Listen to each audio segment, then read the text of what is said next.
Le cas des fondations Edmond de Rothschild développées par l'ESSEC porte en fait sur la transformation d'un héritage philanthropique.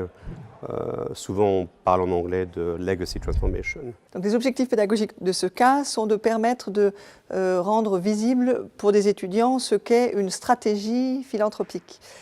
Quand on pense à don, on pense à qu'il y a une seule manière de donner. En fait, la réalité est que à partir du moment où on a décidé de donner des sommes d'argent pour des causes d'intérêt général, il y a en fait X manières de le faire et il y a de vraies stratégies de dons et ce cas illustre parfaitement bien les différentes stratégies qui peuvent être mises en œuvre.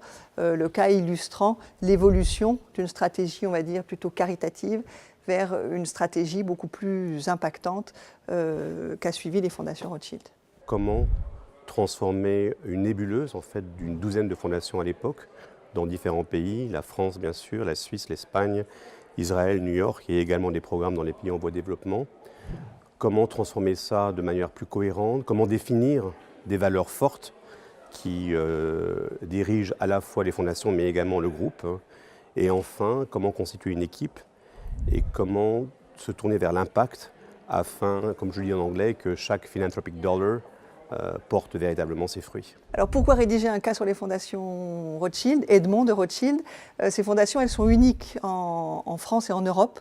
Ce sont des fondations qui ont été créées par la branche franco-suisse de la famille Rothschild, une famille impliquée depuis le XVIe siècle dans des activités bancaires et qui a une extrêmement forte tradition philanthropique.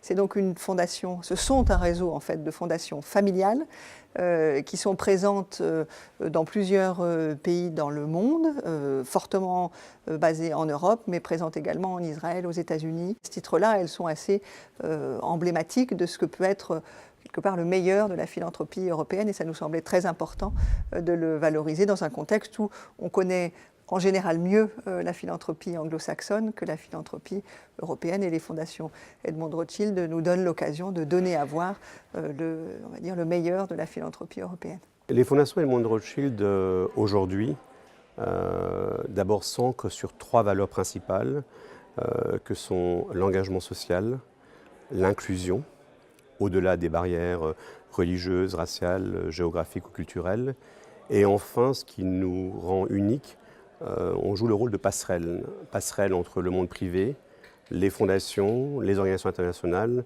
voire les États, comme c'est le cas par exemple en France, où nous travaillons avec le ministère de l'Éducation ou celui de la Culture. Les thématiques que nous développons s'orientent dans 4 domaines précis. Le premier est la santé, où nous nous concentrons uniquement aujourd'hui dans les domaines ophtalmologiques et de neurosciences, fondé sur notre hôpital à Paris. Nous travaillons dans le domaine de l'éducation. Nous travaillons dans le domaine de ce qu'on appelle en anglais le capacity building, la formation principalement tournée vers les entrepreneurs.